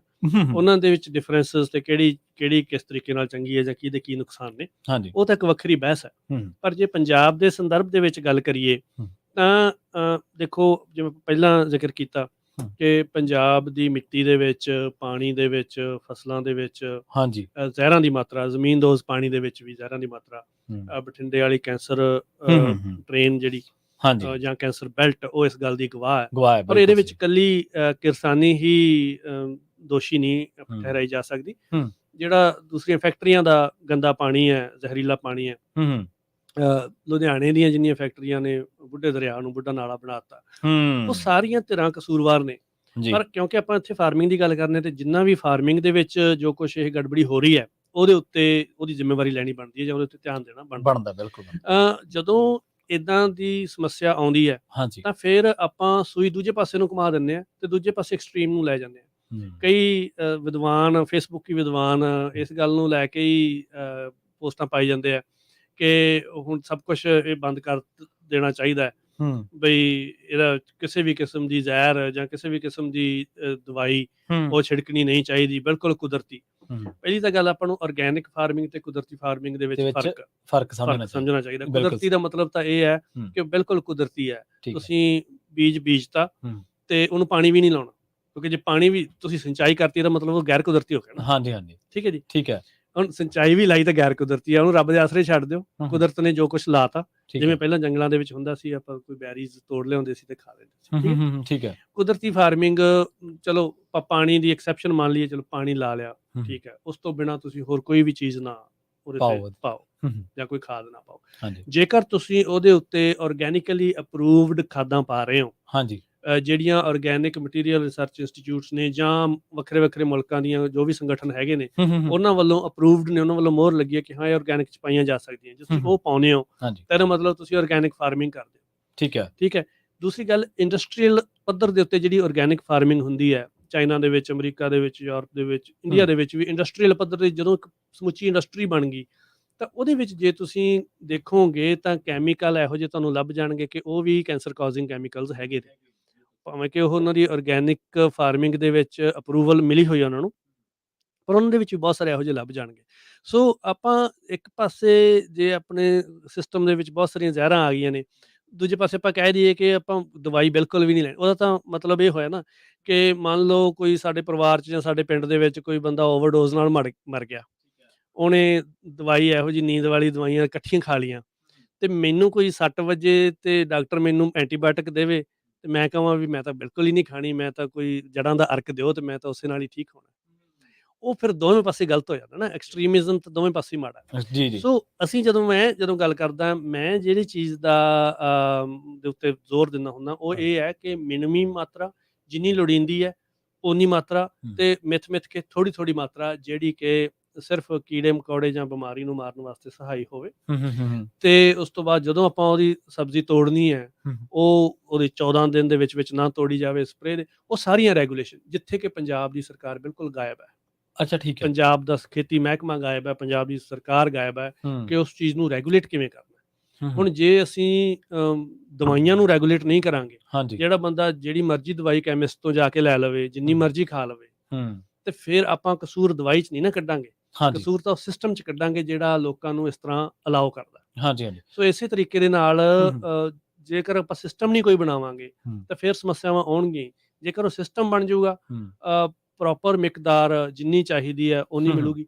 ਪਿਛਲੇ 40-50 ਸਾਲਾਂ ਦੇ ਵਿੱਚ ਦੁਨੀਆ ਭਰ ਦੇ ਵਿੱਚ ਜਿਹੜੀ ਯੂਨੀਵਰਸਿਟੀਆਂ ਨੇ ਖੋਜ ਕੀਤੀ ਹੈ ਉਹਦੇ ਵਿੱਚ ਇੰਨੀ ਜ਼ਿਆਦਾ ਇੰਪਰੂਵਮੈਂਟ ਹੋਈ ਹੈ ਨਾ ਕਿ ਜਿਹੜੀਆਂ ਖੇਤੀ ਜ਼ਹਿਰਾਂ ਨੇ ਉਹ ਬਹੁਤ ਹੀ ਸੌਫਟ ਹੁੰਦੀਆਂ ਜਾ ਰਹੀਆਂ ਨੇ। ਲੋੜ ਨਹੀਂ ਹੈ ਉਹ ਜ਼ਿਆਦਾ ਮਾਤਰਾ ਪਾਉਣ ਦੀ। ਠੀਕ ਹੈ। ਉਹ ਤਾਂ ਜਿਹੜਾ ਲਾਲਚ ਹੈ, ਜਿਹੜੇ ਉੱਥੇ ਵੈਂਡਰਸ ਨੇ ਬੈਠੇ, ਜਿਹੜੇ ਕੁਝ ਆੜਤੀਆਂ ਨੇ ਜਾਂ ਕੁਝ ਹੋਰ ਦੁਕਾਨਦਾਰ ਨੇ, ਉਹਨਾਂ ਨੇ ਆਪਣੀ ਦਵਾਈ ਵੱਧ ਤੋਂ ਵੱਧ ਵੇਚ ਕੇ ਆਪਣੇ ਯੂਰਪ ਦੇ ਜਾਂ ਟ੍ਰਿਪ ਲਾਉਣੇ ਹੁੰਦੇ ਆ, ਉਹ ਉਹਨਾਂ ਦਾ ਕੰਮ। ਠੀਕ ਹੈ ਨਾ। ਉਹ ਸਿਸਟਮ ਹੀ ਜਦੋਂ ਕਰਪਟ ਹੈ ਤਾਂ ਉਹ ਸਿਸਟਮ ਨੂੰ ਐਡਰੈਸ ਕਰਨ ਦੀ ਲੋੜ ਹੈ, ਨਾ ਕਿ ਆਪਾਂ ਕਹਿ ਦਈਏ ਕਿ ਮਾਡਲ ਨੂੰ। ਸੋ ਤੁਹਾਡੇ ਜਿਹੜੇ ਸਵਾਲ ਦਾ ਛੋਟਾ ਜਵਾਬ ਇਹ ਹੈ ਕਿ ਹਾਂ, ਆਰਗੈਨਿਕ ਫਾਰਮਿੰਗ ਦਾ ਆਪਣਾ ਇੱਕ ਦਾਇਰਾ ਹੈ, ਉਹਦੀ ਆਪਣੀ ਇੱਕ ਲੋੜ ਹੈ, ਪਰ ਇਹ ਨਹੀਂ ਕਿ ਮੈਂ ਕਹਾਂ ਕਿ ਸਾਰੀ ਦੀ ਸਾਰੀ ਹੀ ਰਾਤੋਂ ਰਾਤ ਆਪਾਂ ਆਰਗੈਨਿਕ ਦੇ ਵਿੱਚ ਸਵਿਚ ਕਰ ਦਈਏ ਤਾਂ ਬਹੁਤਾ ਵੱਡਾ ਆਪਾਂ ਮੱਲ ਮਾਰ ਲਵਾਂਗੇ। ਉਹਦਾ ਵੀ ਇੱਕ ਆਪਣਾ ਮਾਰਕੀਟ ਆ, ਉਹਦਾ ਆਪਣਾ ਦਾਇਰਾ ਹੈ, ਉਹਦੀ ਆਪਣੀ ਇੱਕ ਇੰਪੋਰਟੈਂਸ ਹੈ, ਪਰ ਉਹ ਇੱਕ ਆਪਣੀ ਜਗ੍ਹਾ ਹੈ। ਸੋ ਸਮੁੱਚੇ ਖੇਤੀ ਅਰਥਚਾਰੇ ਨੂੰ ਆਪਾਂ ਉਸ ਵੱਲ ਨੂੰ ਨਾਲ ਜਾਣ ਦੀ ਕੋਸ਼ਿਸ਼ ਕਰੀਏ। ਠੀਕ ਹੈ। ਇਹ ਵੀ ਇੱਕ ਡਾਕਟਰ ਸਾਹਿਬ ਗੱਲ ਆ ਨਾ ਕਿ ਜਿਹੜਾ ਆਰਗੈਨਿਕ ਇੱਕ ਪ੍ਰੋਡਕਟ ਹੈ ਉਹਨੂੰ ਖਰੀਦਣ ਦੀ ਅਫੋਰਡੇਬਿਲਿਟੀ ਵੀ ਤਾਂ ਇੱਕ ਇਹਦੇ ਵਿੱਚ ਬਹੁਤ ਵੱਡਾ ਚੈਲੰਜ ਹੈ ਨਾ, ਕਿ ਉਹਨੂੰ ਕੀ ਹਰੇਕ ਬੰਦੇ ਦੀ ਜਿਹੜੀ ਪਰਚੇਜ਼ਿੰਗ ਪਾਵਰ ਹੈ ਕਿ ਉਹ ਉਸ ਲੈਵਲ ਦੀ ਹੈ ਕਿ ਉਹ ਆਰਗੈਨਿਕ ਹਲੇ ਫੂਡ ਖਰੀਦ ਸਕੇ, ਕਿਉਂਕਿ ਹਲੇ ਇਹ ਮਹਿੰਗਾ ਮਿਲ ਰਿਹਾ। ਦੂਜੀ ਗੱਲ ਇਹ ਹੈ, ਜਦੋਂ ਤੁਸੀਂ ਗੱਲ ਕਰ ਰਹੇ ਸੀ ਮੇਰੇ ਉਹਨਾਂ ਕੀਟਾਂ ਦੇ ਉੱਤੇ ਜਾਂ ਬਿਮਾਰੀਆਂ ਤੇ ਕਾਬੂ ਪਾਉਣ ਦੀ, ਮੇਰੇ ਮਨ ਦੇ ਵਿੱਚ ਇੱਕ ਸਵਾਲ ਆਇਆ ਕਿ ਆਪਾਂ ਸਾਰੇ ਖੇਤੀ ਪਰਿਵਾਰਾਂ ਦੇ ਵਿੱਚੋਂ ਜਦੋਂ ਆਪਾਂ ਖੇਤੀ ਕਰਦੇ ਹਾਂ ਤੇ ਰੁੱਤਾਂ ਜਦੋਂ ਬਦਲਦੀਆਂ, ਪੰਜਾਬ ਦੇ 6 ਰੁੱਤਾਂ ਕਹੀਆਂ ਜਾਂਦੀਆਂ ਮੋਸਟਲੀ, ਜਦੋਂ ਆਪਾਂ ਜੇਠ ਹਾੜ ਦੇ ਵਿੱਚ ਲੋ ਵਗਦੀ ਹੈ ਤੇ ਉਸ ਤੋਂ ਨਾਲ ਹੀ ਜਦੋਂ ਮੀਂਹ ਪੈਣਾ ਸ਼ੁਰੂ ਹੋ ਜਾਂਦਾ, ਤੇ ਤੁਹਾਡੇ ਯਾਦ ਹੋਣਾ ਜਿਨ੍ਹਾਂ ਨੇ ਨਰਮੇ ਦੀ ਖੇਤੀ ਨਾਲ ਜੁੜੇ ਰਹੇ ਜਾਂ ਕਪਾਹ ਦੀ, ਨਾਲ ਦੀ ਨਾਲ ਸੁੰਡੀ ਪੈਣੀ ਸ਼ੁਰੂ ਹੋ ਜਾਂਦੀ ਹੈ। ਇਸੇ ਤਰ੍ਹਾਂ ਜਦੋਂ ਅੱਸੂ ਕੱਤੇ ਦੇ ਵਿੱਚ ਮੀਂਹ ਪੈਂਦਾ ਜਾਂ ਅੱਸੂ ਕੱਤੇ ਦੇ ਵਿੱਚ ਆਪਾਂ ਕਹਿ ਲਈਏ ਭਾਦੋਂ ਦੇ ਐਂਡ ਵਿੱਚ ਜਦੋਂ ਜੇ ਮੌਸਮ ਜਿਹੜਾ ਉਹ ਕਿਤੇ ਨਾ ਕਿਤੇ ਨਮੀ ਵਾਲਾ ਹੋ ਜਾਵੇ ਤਾਂ ਝੋਨੇ ਨੂੰ ਉਦੋਂ ਸੁੰਡੀ ਪੈਂਦੀ ਹੈ। ਤਾਂ ਜਿਹੜੀ ਆਰਗੈਨਿਕ ਫਾਰਮਿੰਗ ਹੈ, ਜਾਂ ਜਿਵੇਂ ਤੁਸੀਂ ਜਿਸ ਮਾਡਲ ਦੀ ਤੁਸੀਂ ਗੱਲ ਕਰਦੇ ਹੋ ਕਿ ਲੋੜ ਮੁਤਾਬਕ ਪੈਸਟ ਯੂਜ਼ ਕਰ ਲਓ, ਤੁਹਾਨੂੰ ਲੱਗਦਾ ਕਿ ਇਹਦੇ ਵਿੱਚ ਇਹ ਚੈਲੰਜ ਤਾਂ ਹੋਣਗੇ, ਪਰ ਇਹ ਕਿੰਨੀ ਕਿ ਇਸ ਚੀਜ਼ ਨੂੰ, ਇਹਨਾਂ ਖਦਸ਼ਿਆਂ ਨੂੰ ਦੂਰ ਕਰਦਾ ਹੈ ਕਿ ਇਹ ਸਰਵਾਈਵਲ ਫਿਰ ਵੀ ਹੈ ਜੇ ਰੁੱਤਾਂ ਬਦਲਦੀਆਂ ਜਾਂ ਮੌਸਮੀ ਤਬਦੀਲੀਆਂ, ਇਹ ਲੜ ਸਕਦਾ ਉਸ ਚੀਜ਼? ਦੇਖੋ, ਇਹੀ ਤਾਂ ਥਾਂ ਨਾ ਜਿੱਥੇ ਸਾਇੰਸ ਸਾਡੇ ਕੰਮ ਆ ਸਕਦੀ ਹੈ। ਠੀਕ ਹੈ। ਆਪਾਂ ਪਿਛਲੇ ਕਈ 100 ਸਾਲਾਂ ਤੋਂ ਸਾਇੰਸ ਦੇ ਵਿੱਚ ਤਰੱਕੀਆਂ ਕਰ ਰਹੇ ਹਾਂ, ਉਹ ਫਜ਼ੂਲ ਤਾਂ ਨਹੀਂ ਨਾ, ਉਹਨਾਂ ਦਾ ਵੀ ਆਪਣਾ ਇੱਕ ਉਹਨੂੰ ਵੀ ਆਪਣੀ ਜਗ੍ਹਾ ਹੈ ਸਾਇੰਸ ਦੀ। ਠੀਕ ਹੈ ਜੀ। ਸੋ ਖੇਤੀ ਯੂਨੀਵਰਸਿਟੀ ਹੈ, ਖੇਤੀ ਯੂਨੀਵਰਸਿਟੀ ਨੂੰ ਪ੍ਰੋਪਰ ਫੰਡਿੰਗ ਨਹੀਂ ਮਿਲਦੀ, ਤੇ ਉਹ ਜਾਂ ਖੇਤੀ ਯੂਨੀਵਰਸਿਟੀ ਦੀਆਂ ਆਪਣੀਆਂ ਸਮੱਸਿਆਵਾਂ ਨੇ, ਉਹਨਾਂ ਦੇ ਖੋਜ ਕਾਰਜ ਜਾਂ ਉਹਨਾਂ ਦੇ ਪਸਾਰ ਸਿੱਖਿਆ ਦੇ ਕਾਰਜ ਉਹਨੇ ਵਧੀਆ ਤਰੀਕੇ ਨਾਲ ਨਹੀਂ ਚੱਲ ਰਹੇ ਜਿਸ ਤਰੀਕੇ ਨਾਲ ਚੱਲ ਸਕਦੇ ਆ। ਸੋ ਜਿਹੜੀ ਮਿਣਵੀਂ ਮਾਤਰਾ ਆਪਾਂ ਪਾਉਣੀ ਹੈ, ਕਦੋਂ ਪਾਉਣੀ ਹੈ, ਕਿੰਨੀ ਪਾਉਣੀ ਹੈ, ਜਿੰਨੀ ਹੁਣ ਪੈ ਰਹੀ ਹੈ ਉਨੀ ਦੀ ਤਾਂ ਲੋੜ ਬਿਲਕੁਲ ਵੀ ਨਹੀਂ ਹੈਗੀ। ਬਹੁਤ ਸਾਰੀਆਂ ਥਾਵਾਂ ਦੇ ਉੱਤੇ ਤਾਂ ਤੁਹਾਨੂੰ ਬਿਲਕੁਲ ਵੀ ਲੋੜ ਨਹੀਂ ਪੈਂਦੀ, ਜੇਕਰ ਤੁਸੀਂ ਬਿਜਾਈ ਦਾ ਸਮਾਂ ਥੋੜਾ ਬਹੁਤ ਅੱਗੇ ਪਿੱਛੇ ਕਰ ਲਵੋ ਰੁੱਤ ਦੇ ਹਿਸਾਬ ਨਾਲ। ਤੁਸੀਂ ਰੁੱਤ ਦੀ ਗੱਲ ਕੀਤੀ ਤਾਂ ਹਫ਼ਤੇ 2 ਹਫ਼ਤੇ ਦੇ ਅੱਗੇ ਪਿੱਛੇ ਦੇ ਨਾਲ ਹੀ ਜਿਹੜਾ ਕੋਈ ਕੀੜਾ ਪਤੰਗਾ ਉਸ ਨਰਮ ਸਟੇਜ ਦੇ ਉੱਤੇ ਆ ਕੇ ਅਟੈਕ ਕਰਦਾ, ਜਦੋਂ ਉਹ ਨਰਮ ਸਟੇਜ ਨਹੀਂ ਰਹੂਗੀ ਉਦੋਂ ਬਾਅਦ ਗਰਮੀ ਹੋ ਜਾਂਦੀ ਹੈ, ਕੀੜਾ ਪਤੰਗਾ ਨਹੀਂ ਰਹਿੰਦਾ। ਸੋ ਹਫ਼ਤੇ ਦੇ ਅੱਗੇ ਪਿੱਛੇ ਦੇ ਨਾਲ ਹੀ, ਇਹਨੂੰ ਕਲਚਰਲ ਕੰਟਰੋਲ ਕਹਿੰਦੇ ਹਾਂ ਅਸੀਂ। ਠੀਕ ਹੈ। ਹਫ਼ਤੇ ਦੇ ਅੱਗੇ ਪਿੱਛੇ ਦੇ ਨਾਲ ਹੀ ਬਿਜਾਈ ਦੇ ਇਹ ਚੀਜ਼ਾਂ ਹੋ ਸਕਦੀਆਂ ਨੇ। ਇਵੇਂ ਹੀ ਜੇ ਖਾਦ ਦੇ ਉੱਤੇ ਥੋੜਾ ਜਿਹਾ ਕੰਟਰੋਲ ਕਰੀਏ, ਖਾਦ ਘੱਟ ਪਾਈਏ, ਉਹਦੇ ਨਾਲ ਬਹੁਤ ਸਾਰੇ ਕੀੜੇ ਮਕੌੜਿਆਂ ਦੀ ਆਪੇ ਹੀ ਕੰਟਰੋਲ ਹੋ ਜਾਂਦੇ ਆ। ਉਹ ਸੋ ਇੱਕ ਚੀਜ਼ ਦੂਜੀ ਚੀਜ਼ ਦੇ ਨਾਲ ਰਲੀ ਹੋਈ ਹੈ। ਜੇ ਅਸੀਂ ਸਗੋਂ ਜ਼ਿਆਦਾ ਪੈਸਟੀਸਾਈਡ ਨਹੀਂ ਛਿੜਕਾਂਗੇ, ਲੋੜ ਜੋਗੀ ਛਿੜਕਾਂਗੇ, ਜਿੰਨੀ ਮਾਤਰਾ ਦੱਸੀ ਉਨੀ ਹੀ ਛਿੜਕਾਂਗੇ, ਤਾਂ ਮਿੱਤਰ ਕੀੜੇ ਵੀ ਕਾਫੀ ਜ਼ਿਆਦਾ ਹੋਣਗੇ, ਜਿਹੜੇ ਕਿ ਫਿਰ ਗਾਹਾਂ ਕੀੜੇ ਮਕੌੜਿਆਂ ਨੂੰ ਸਾਂਭੀ ਰੱਖਦੇ ਆ। ਸੋ ਫਿਰ ਜੇ ਅਸੀਂ ਐਤਕੀ ਜ਼ਿਆਦਾ ਮਾਤਰਾ ਵਰਤ ਲਈ ਤਾਂ ਫਿਰ ਸਾਨੂੰ ਹੋਰ ਵਾਰੀ-ਵਾਰੀ ਵਰਤਣੀ। ਸੋ ਅਸੀਂ ਉਸ ਸਾਈਕਲ ਦੇ ਵਿੱਚ ਚਲੇ ਜਾਂਦੇ ਹਾਂ। ਸੋ ਇਹ ਜਿਹੜੀਆਂ ਚੀਜ਼ਾਂ ਨੇ ਇਹਨੂੰ ਆਪਾਂ ਕਲਚਰਲ ਕੰਟਰੋਲ, ਬਾਇਓਲੋਜੀਕਲ ਕੰਟਰੋਲ ਮਿੱਤਰ ਕੀੜਿਆਂ ਵਾਲਾ ਤੇ ਕੈਮੀਕਲ ਕੰਟਰੋਲ ਵੀ ਵਾਜਬ ਢੰਗ ਦੇ ਨਾਲ ਇਹ ਸਾਰੇ ਰਲ ਮਿਲ ਕੇ ਚੱਲਦੇ ਆ। ਇਹਨੂੰ ਹੀ ਆਪਾਂ ਯੂਨੀਵਰਸਿਟੀਆਂ ਦੇ ਵਿੱਚ ਸਾਇੰਸ ਰਾਹੀਂ ਪੜ੍ਹਦੇ ਪੜਾਉਣੇ ਇਹੀ ਖੋਜ ਹੈ। ਸੋ ਇਹ ਖੋਜ ਕਿਸਾਨਾਂ ਤੱਕ ਪਹੁੰਚਣੀ ਚਾਹੀਦੀ ਹੈ ਤੇ ਇਹ ਸਾਰੀ ਜਿਹੜੀ ਟ੍ਰਾਂਜੀਸ਼ਨ ਹੈ ਇਹ ਓਵਰਨਾਈਟ ਨਹੀਂ ਹੋਣੀ, ਰਾਤੋਂ ਰਾਤ ਨਹੀਂ ਹੋਣੀ। ਇਹਦਾ ਇੱਕ ਪ੍ਰੋਸੈਸ ਹੈ 10 ਸਾਲ 20 ਸਾਲ 50 ਸਾਲ। ਸੋ ਆਪਾਂ ਨੂੰ ਉਸ ਤਰ੍ਹਾਂ ਦੇ ਟੀਚੇ ਮਿੱਥ ਕੇ ਚੱਲਣਾ ਚਾਹੀਦਾ। ਤੁਸੀਂ ਰੀਸੈਂਟਲੀ ਸ਼੍ਰੀਲੰਕਾ ਦੀ ਖੇਤੀ ਅਰਥਚਾਰੇ ਦਾ ਜਾਂ ਸਮੁੱਚੀ ਇਕਨੋਮੀ ਦਾ ਜਿਹੜਾ ਮਾੜਾ ਹਾਲ ਹੋਇਆ ਉਹਦਾ ਵੀ ਇੱਕ ਕਾਰਨ ਇਹੀ ਸੀ ਕਿ ਉਹਨਾਂ ਨੇ ਸੋਚਿਆ ਕਿ ਰਾਤੋਂ ਰਾਤ ਅਸੀਂ ਸ਼ਿਫਟ ਕਰ ਦਈਏ। ਇਹ ਜਿਹੜੀਆਂ ਰਾਤੋਂ ਰਾਤ ਵਾਲੀਆਂ ਚੀਜ਼ਾਂ ਨੇ ਨਾ, ਬੜਾ ਮਹਿੰਗਾ ਪਿਆ। ਮੈਂ ਤਾਂ ਅਕਸਰ ਇਹ ਕਹਿੰਦਾ ਹੁੰਦਾ ਕਿ ਜਿਹੜੀਆਂ ਇਹ ਰਾਤੋਂ ਰਾਤ ਇਹ ਕਹਿ ਦਿਓ ਨਾ ਕਿ ਸਾਨੂੰ ਦੇਖੋ ਪ੍ਰੋਡਕਸ਼ਨ ਚਾਹੀਦੀ ਹੈ। ਹਾਂਜੀ, ਸਾਨੂੰ ਜ਼ਿਮੀਂਦਾਰੇ ਨੂੰ ਉੱਪਰ ਚੁੱਕਣ ਵਾਸਤੇ ਪ੍ਰੋਡਕਸ਼ਨ ਵੀ ਤਾਂ ਚਾਹੀਦੀ ਹੈ। ਉਹਦੇ ਲਈ ਖਾਦਾਂ ਵੀ ਪਾਉਣੀਆਂ ਪੈਣਗੀਆਂ, ਉਹਦੇ ਲਈ ਕੀੜੇ ਮਕੌੜਿਆਂ ਦਾ ਵੀ ਹੱਲ ਦਵਾਈਆਂ ਨਾਲ ਕਰਨਾ ਪਊਗਾ ਤਾਂ ਕਿ ਕੋਈ ਆਮਦਨ ਆਵੇ ਕਿਸਾਨ। ਜੀ ਆਪਣਾ ਕਿਸਾਨ ਉਸ ਲੈਵਲ ਤੇ ਨਹੀਂ ਹੈ ਕਿ ਉਹ ਰਿਸਕ ਲੈ ਕੇ ਤਜਰਬੇ ਕਰ ਸਕੇ। ਉਹ ਇਹ ਜਿਹੜੇ ਸ਼ੁਗਲ ਨੇ ਇਹ ਨਾਰਵੇ ਦੇ ਹੋ ਸਕਦੇ ਆ, ਸਵੀਡਨ ਦੇ ਹੋ ਸਕਦੇ ਆ, ਆਸਟ੍ਰੇਲੀਆ ਦੇ ਹੋ ਸਕਦੇ ਆ, ਠੀਕ ਹੈ। ਪਰ ਇਹ ਸਾਡਾ ਖੇਤੀ ਅਰਥਚਾਰਾ ਇਸ ਤਰੀਕੇ ਦੇ ਨਾਲ ਇਸ ਸਮੱਸਿਆਵਾਂ ਦੇ ਵਿੱਚ ਹੈ ਕਿ ਸਾਡੇ ਲਈ ਰਾਤੋਂ ਰਾਤ ਇਹ ਚੀਜ਼ਾਂ ਕਰਨੀਆਂ ਸੁਸਾਈਡ ਵਰਗੀ ਗੱਲ ਹੋ ਸਕਦੀ ਹੈ। ਸੋ ਆਪਾਂ ਨੂੰ ਲੌਂਗ ਟਰਮ ਪਲਾਨ ਤਾਂ ਇੱਥੇ ਕੈਲੀਫੋਰਨੀਆ ਦੇ ਵਿੱਚ ਵੀ ਲੌਂਗ ਟਰਮ ਪਲਾਨ ਤਾਂ ਸਾਡੀ ਇਹੀ ਹੈ ਨਾ ਕਿ ਹੌਲੀ ਹੌਲੀ ਕਰਕੇ ਅਸੀਂ ਜ਼ਹਿਰਾਂ ਤੋਂ ਰਿਲਾਇੰਸ ਕਿਵੇਂ ਘਟਾਉਣੀ ਹੈ। ਜਿੰਨੀਆਂ 20 ਸਾਲ 50 ਸਾਲ ਪਹਿਲਾਂ ਵਰਤਦੇ ਸੀ ਉਹਦੇ ਨਾਲੋਂ ਹੁਣ ਘੱਟ ਨੇ, ਹੁਣ ਨਾਲੋਂ ਆਉਣ ਵਾਲੇ 20 ਸਾਲਾਂ 'ਚ ਕਿਵੇਂ ਘਟਾਉਣੀਆਂ ਨੇ। ਪਰ ਇਹਦਾ ਇੱਕ ਪ੍ਰੋਸੈਸ ਹੁੰਦਾ। ਜੀ ਸ਼੍ਰੀਲੰਕਾ ਦਾ ਹਾਲ ਕਾਫੀ ਮਾੜਾ ਹੋਇਆ। ਸ਼੍ਰੀਲੰਕਾ ਨੇ ਓਵਰਨਾਈਟ ਸਵਿਚ ਕਰਨ ਦੀ ਸੋਚੀ, ਉਹਨਾਂ ਨੇ ਬੜਾ ਵੱਡਾ ਜੋਖਮ ਲਿਆ ਔਰ ਉਹ ਉਦੋਂ ਲਿਆ ਜਦੋਂ ਉਹਨਾਂ ਦੀ ਫਾਈਨੈਂਸ਼ੀਅਲੀ ਕੰਡੀਸ਼ਨ ਦੇਸ਼ ਦੀ ਖੁਦ ਮਤਲਬ ਇੱਕ ਚੇਂਜ ਦੇ ਵਿੱਚੋਂ, ਕਰੋਨਾ ਦੇ ਵਿੱਚੋਂ ਨਿਕਲ ਕੇ ਉਹ ਬਾਹਰ ਆਏ ਸੀਗੇ। ਤਾਂ ਇੱਕ ਹੋਰ ਗੱਲ ਹੈ, ਵਰਕ ਕਲਚਰ ਤੁਸੀਂ ਕਿਵੇਂ ਦੇਖਦੇ ਹੋ ਜਿਹੜਾ ਪੰਜਾਬ ਦੇ ਵਿੱਚ ਕਿਸਾਨੀ ਦਾ ਵਰਕ ਕਲਚਰ? ਵਰਕ ਕਲਚਰ ਦੇ ਉੱਤੇ ਵੀ ਆਪਾਂ ਗੱਲ ਕਰ ਰਹੇ ਹਾਂ। ਵਰਕ ਕਲਚਰ ਦੇ ਨਾਲ ਹੀ ਜੋੜ ਕੇ ਮੈਂ ਇੱਕ ਹੋਰ ਅਕਸਰ ਬਿਆਨ ਦਿੰਦਾ ਹੁੰਦਾ। ਮੈਂ ਇੱਕ ਟੀਵੀ ਚੈਨਲ ਦੇ ਉੱਤੇ ਇੰਟਰਵਿਊ ਦੇ ਦੌਰਾਨ ਇਹ ਬਿਆਨ ਦਿੱਤਾ ਸੀ। ਹਾਂਜੀ, ਅੱਜ ਕੱਲ੍ਹ ਕਲਿੱਕ ਬੇਟ ਦਾ ਬੜਾ ਰਿਵਾਜ ਹੈ। ਮੈਨੂੰ ਕਲਿੱਕ ਬੇਟ ਤੋਂ ਥੋੜੀ ਖਿਝ ਆਉਂਦੀ ਹੈ। ਹਾਂਜੀ, ਪਰ ਮੈਂ ਹੱਸਦਿਆਂ ਉਦੋਂ ਕਿਹਾ ਕਿ ਮੈਂ ਇੱਕ ਕਲਿੱਕ ਬੇਟ ਤੁਹਾਨੂੰ ਦੇਣ ਲੱਗਿਆ। ਉਹ ਕਲਿੱਕ ਬੇਟ ਇਹ ਹੈ ਕਿ ਮੈਂ ਕਹਿੰਦਾ ਕਿ ਪੰਜਾਬ ਦੀ ਖੇਤੀਬਾੜੀ ਨੂੰ ਨਿੱਜੀ ਹੱਥਾਂ ਦੇ ਵਿੱਚ ਦੇ ਦੇਣਾ ਚਾਹੀਦਾ। ਠੀਕ ਹੈ, ਪੰਜਾਬ ਦੀ ਖੇਤੀਬਾੜੀ ਨਿੱਜੀ ਕੰਪਨੀਆਂ ਦੇ ਹਵਾਲੇ ਹੋਣੀ ਚਾਹੀਦੀ ਹੈ। ਠੀਕ ਹੈ, ਹੁਣ ਤੁਸੀਂ ਕਲਿੱਕ ਬੇਟ ਲਾਓਗੇ ਕਿ ਖੇਤੀ ਮਾਹਰ ਨੇ ਇਹ ਕੀ ਕਹਿ ਦਿੱਤਾ। ਹਾਂਜੀ ਹਾਂਜੀ, ਗੱਲ ਇਹ ਹੈ ਕਿ ਖੇਤੀਬਾੜੀ ਸਾਰੀ ਦੁਨੀਆ ਭਰ ਦੇ ਵਿੱਚ ਹੀ ਜਿਹੜੇ ਵੀ ਗਾਂਹ ਵਧੂ ਲੋਕ ਖੇਤੀਬਾੜੀ ਕਰਦੇ ਆ ਉਹ ਖੇਤੀਬਾੜੀ ਨੂੰ ਇੱਕ ਬਿਜ਼ਨਸ ਸਮਝ ਕੇ ਕਰਦੇ ਆ। ਹਾਂਜੀ, ਖੇਤੀਬਾੜੀ ਇੱਕ ਵਪਾਰ ਹੈ, ਕੋਈ ਏਦਾਂ ਨਹੀਂ ਹੈ ਕਿ ਵਿਹਲੇ ਬੰਦੇ ਦਾ ਕੰਮ ਹੈ ਕਿ ਜੇ ਕੋਈ ਖੇਤੀਬਾੜੀ ਕਰ ਰਿਹਾ ਆਪਾਂ ਆਖੀਏ ਕੋਈ ਨਹੀਂ ਤਾਂ ਵਿਹਲਾ ਹੀ ਹੁੰਦਾ ਜੀ। ਠੀਕ ਹੈ, ਸੋ ਉਹ ਜਿਹੜਾ ਵਪਾਰ ਆ ਉਹ ਕੌਣ ਕਰੇ? ਉਹ ਪ੍ਰਾਈਵੇਟ ਕੰਪਨੀਆਂ ਬਣਾ ਕੇ, ਉਹ ਕੋਈ ਬਾਹਰਲੀ ਕੰਪਨੀ ਨਾ ਹੋਵੇ, ਕਿਸੇ ਅੰਬਾਨੀ ਅਡਾਨੀ ਦੀ ਨਾ ਹੋਵੇ, ਉਹ ਸਾਡੇ ਪੁੱਤਰਾਂ ਧੀਆਂ ਦੀਆਂ ਕੰਪਨੀਆਂ ਹੋਣ ਕੰਪਨੀਆਂ, ਬਿਲਕੁਲ, ਪਰ ਸਾਡੇ ਮੁੰਡੇ ਕੁੜੀਆਂ ਬਣਾਉਣ। ਜੀ, ਕੋਈ ਪ੍ਰੋਸੈਸਿੰਗ ਦੀ ਕੰਪਨੀ, ਕੋਈ ਪ੍ਰੋਸੈਸਿੰਗ ਦੀ ਫੈਕਟਰੀ ਲਾ ਲਵੇ, ਕੋਈ ਸਬਜ਼ੀਆਂ ਉਗਾਉਣ ਦੀ ਪ੍ਰੋਪਰ ਕੰਪਨੀ ਬਣਾਵੇ, ਕੋਈ ਮਾਰਕੀਟਿੰਗ ਦੀ ਕੰਪਨੀ ਬਣਾਵੇ। ਉਹ ਹੋਣਗੀਆਂ ਪ੍ਰਾਈਵੇਟ ਕੰਪਨੀਆਂ। ਗੱਲ ਪ੍ਰਾਈਵੇਟ ਹੋਣਾ ਕੋਈ ਮਾੜੀ ਚੀਜ਼ ਨਹੀਂ ਹੈ, ਪਰ ਉਹਦੀ ਮਾਲਕੀ ਸਾਡੇ ਕੋਲ ਹੋਵੇ। ਹਾਂ, ਉਹਦੀ ਮਾਲਕੀ ਕਿਹਦੇ ਕੋਲ ਹੈ? ਫਿਰ ਜਦੋਂ ਅਸੀਂ ਰਲ ਮਿਲ ਕੇ ਕੰਮ ਕਰਾਂਗੇ, ਪ੍ਰਾਈਵੇਟ ਮੁਨਾਫੇ ਦੇ ਹਿਸਾਬ ਨਾਲ ਅਸੀਂ ਕੰਮ ਕਰਾਂਗੇ ਤੇ ਉਹਦੇ ਚੰਗਾ ਮਾਰਕੀਟਿੰਗ ਕਰਾਂਗੇ, ਅਸੀਂ ਆਪਣੇ ਕਿਸਾਨ ਨੂੰ ਉਸ ਲੈਵਲ ਤੱਕ ਚੁੱਕਾਂਗੇ ਜਿਸ ਲੈਵਲ ਤੱਕ ਬਾਕੀ ਕੰਪਨੀਆਂ ਕੋਲ ਸਾਰੇ ਰਿਸੋਰਸਿਸ ਹੈਗੇ ਆ। ਫਿਰ ਭਾਵੇਂ ਜਿਹੜੀ ਮਰਜ਼ੀ ਵੱਡੀ ਮੱਛੀ ਆ ਜਾਵੇ, ਫਿਰ ਅਸੀਂ ਉਹਦਾ ਟੱਕਰਾ ਕਰਨ ਨੂੰ ਤਿਆਰ ਹੋਵਾਂਗੇ। ਪਰ ਰਾਤੋਂ ਰਾਤ ਕਿਸੇ ਵੱਡੀ ਕੰਪਨੀ ਨੂੰ ਏਦਾਂ ਲੈ ਆਉਣਾ ਕਿ ਅਸੀਂ ਤਿਆਰ ਹੀ ਨਹੀਂ, ਤਾਂ ਉਹ ਸਮੱਸਿਆ।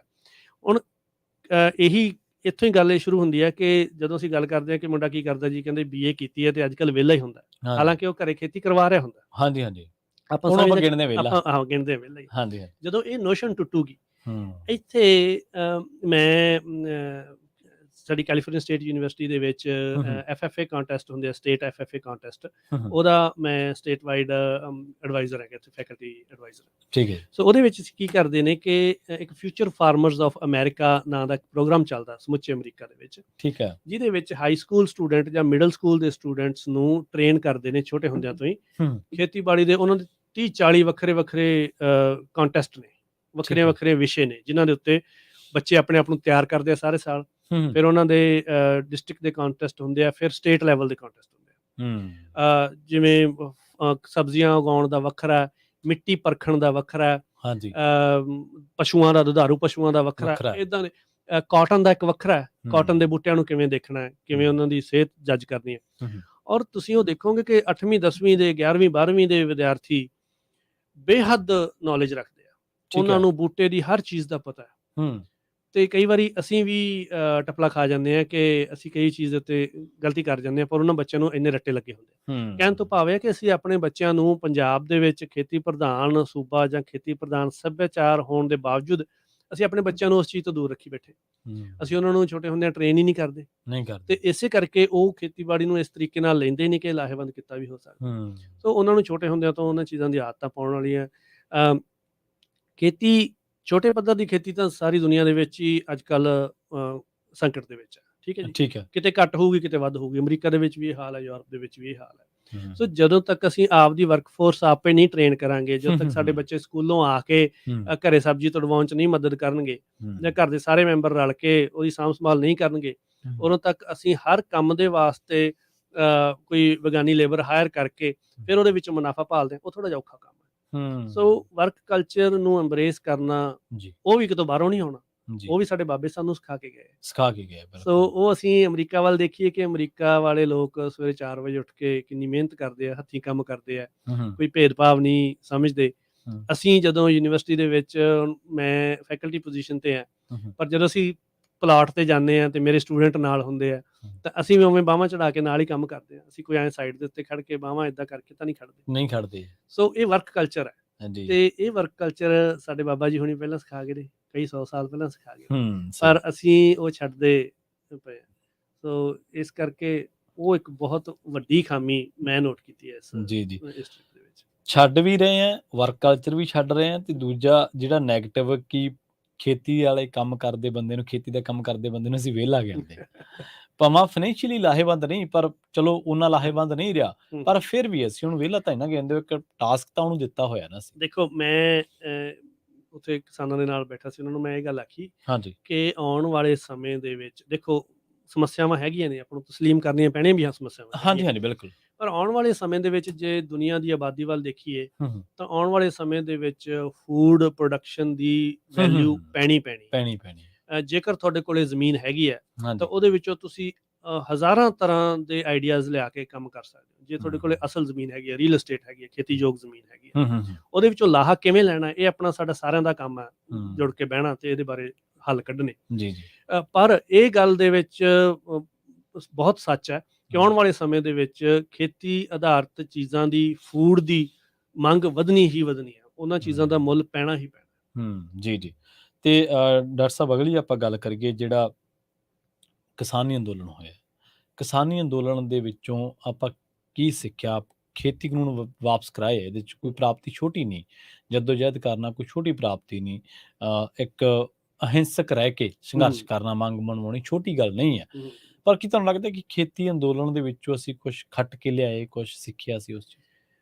ਖੇਤੀ ਅੰਦੋਲਨ ਤੋਂ ਪਹਿਲਾਂ ਜਦੋਂ 2018-19 ਦੇ ਵਿੱਚ ਪੰਜਾਬ ਦਾ ਪੋਲੀਟੀਕਲ ਸੀਨ ਵੇਖੀਦਾ ਸੀ ਤੇ ਦਿੱਲੀ ਨਾਲ ਪੰਜਾਬ ਦੇ ਰਿਲੇਸ਼ਨਸ਼ਿਪ ਜਾਂ ਸਮੁੱਚੇ ਭਾਰਤ ਦਾ ਗੈਰ ਸੰਘੀ ਢਾਂਚਾ, ਜਿਹੜੀ ਕੇਂਦਰੀਕਰਨ ਸਾਰੀਆਂ ਤਾਕਤਾਂ ਦਾ, ਜਦੋਂ ਆਪਾਂ ਉਸ ਨੂੰ ਦੇਖੀਦਾ ਸੀ ਤਾਂ ਦਿਲ ਦੇ ਵਿੱਚ ਇੱਕ ਡਰ ਸੀਗਾ ਕਿ ਪੰਜਾਬ ਦੀ ਪੰਜਾਬੀਅਤ ਜਾਂ ਪੰਜਾਬ ਦੀ ਇੱਕ ਵੱਖਰੀ ਆਈਡੈਂਟੀਟੀ ਉਹ ਭਾਰਤ ਦੇ ਢਾਂਚੇ ਦੇ ਵਿੱਚ ਸਮਿਲਿਤ ਹੋ ਰਹੀ ਹੈ ਤੇ ਉਹ ਖੁਰ ਰਹੀ ਹੈ। ਜੀ ਬਿਲਕੁਲ। ਕਿਸਾਨ ਅੰਦੋਲਨ ਨੇ ਪੰਜਾਬ ਦੀ ਆਈਡੈਂਟੀਟੀ ਨੂੰ ਉਭਾਰਿਆ। ਫਿਰ ਕਿਸਾਨ ਅੰਦੋਲਨ ਨੇ ਸਾਨੂੰ ਆਪਣੀ ਉਹ ਰੈਜ਼ਿਸਟੈਂਸ ਵਾਲੀ ਕਣੀ ਜਿਹੜੀ ਸਾਨੂੰ ਗੁਰੂਆਂ ਦੇ ਪੀਰੀਅਡ ਦੇ ਦੌਰਾਨ ਮਿਲੀ, ਜਿਹੜੀ ਸਾਨੂੰ ਫਿਰ 18ਵੀਂ ਸਦੀ ਦੇ ਵਿੱਚ ਉਹ ਰੈਜ਼ਿਸਟੈਂਸ ਦੇ ਵਿੱਚੋਂ ਮਿਲੀ ਤੇ ਉਹ ਸਾਡੇ ਨਾਲ ਹਮੇਸ਼ਾ ਰਹੀ ਹੈ। ਉਹ ਪੁਰਾਣੇ ਜ਼ਮਾਨੇ ਤੋਂ ਰਹੀ ਹੈ, ਗੁਰੂ ਸਾਹਿਬਾਨ ਦੇ ਵੇਲੇ ਤੋਂ ਪਹਿਲਾਂ ਤੋਂ ਵੀ ਰਹੀ ਹੈ ਪੰਜਾਬ ਦੇ ਵਿੱਚ। ਸੋ ਉਹ ਉਸ ਉਭਾਰ ਦੀ ਬਹੁਤ ਲੋੜ ਸੀ। ਉਹ ਕਿਸਾਨੀ ਅੰਦੋਲਨ ਦੇ ਨਾਲ ਉਹ ਉਭਾਰ ਸਾਨੂੰ ਮਿਲਿਆ।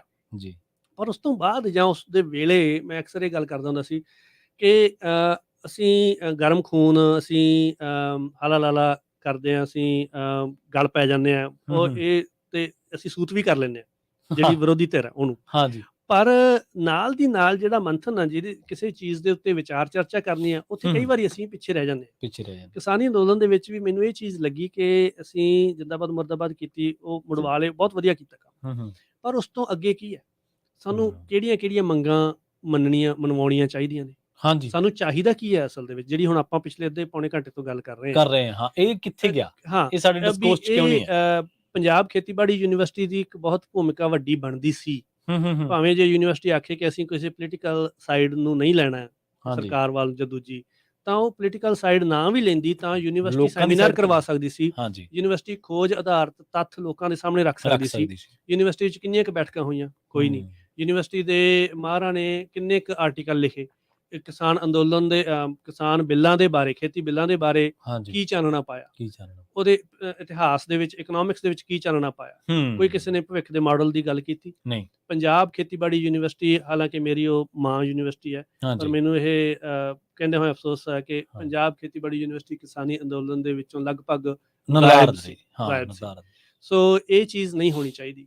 ਸੋ ਹੁਣ ਵੇਲਾ ਹੈ ਕਿ ਆਪਾਂ ਉਹਦੇ ਵਿੱਚੋਂ ਜੋ ਕੁਝ ਵੀ ਸਿੱਖਿਆ, ਹਾਂਜੀ, ਆਪਾਂ ਘੱਟੋ ਘੱਟ ਇਹਦੇ ਉੱਤੇ ਵਿਚਾਰ ਕਰੀਏ ਕਿ ਸਾਨੂੰ ਚਾਹੀਦਾ ਕੀ ਹੈ, ਜੀ, ਕਿੱਦਾਂ ਦੀਆਂ ਮੰਗਾਂ ਮੰਨਣੀਆਂ ਨੇ, ਸਵਾਲ ਪੁੱਛੀਏ, ਹਾਂਜੀ, ਆਪਣੇ ਆਪ ਤੋਂ ਵੀ ਸਵਾਲ ਪੁੱਛੀਏ ਹੂੰ, ਕਿ ਜੇ ਅਸੀਂ ਕੱਲ ਨੂੰ, ਸਰਕਾਰ ਕਹਿੰਦੀ ਹੈ ਕਿ ਮੋਟਰਾਂ ਬੰਦ ਕਰਨੀਆਂ, ਨਹਿਰੀ ਪਾਣੀ ਲਾਉਣਾ, ਜਿਹਦੀ ਕਿ ਬੇਹੱਦ ਲੋੜ ਹੈ ਪੰਜਾਬ ਦੇ ਵਿੱਚ, ਹਾਂਜੀ, ਪੰਜਾਬ ਹਾਂਜੀ। ਦਾ ਆਪਣਾ ਪਾਣੀ, ਹੂੰ, ਉਹਦੇ ਉੱਤੇ ਅਸੀਂ ਹੱਕ ਛੱਡ ਰਹੇ ਹਾਂ। ਹੂੰ, ਨਹਿਰੀ ਪਾਣੀ ਅਸੀਂ ਵਰਤ ਨਹੀਂ ਰਹੇ। ਹੂੰ, ਨਹਿਰੀ ਪਾਣੀ ਦੀ ਵਰਤੋਂ 'ਚ ਸਗੋਂ ਪਿਛਲੇ 20-30 ਸਾਲਾਂ 'ਚ ਘਟਿਆ ਪੰਜਾਬ। ਕਟੌਤੀ ਹੋਈ ਹੈ, ਹਾਂਜੀ, ਹਾਂਜੀ, right। ਤੇ ਇਹ ਤਾਂ ਇਹਦੋਂ ਉਲਟ ਹੋਣਾ ਚਾਹੀਦਾ।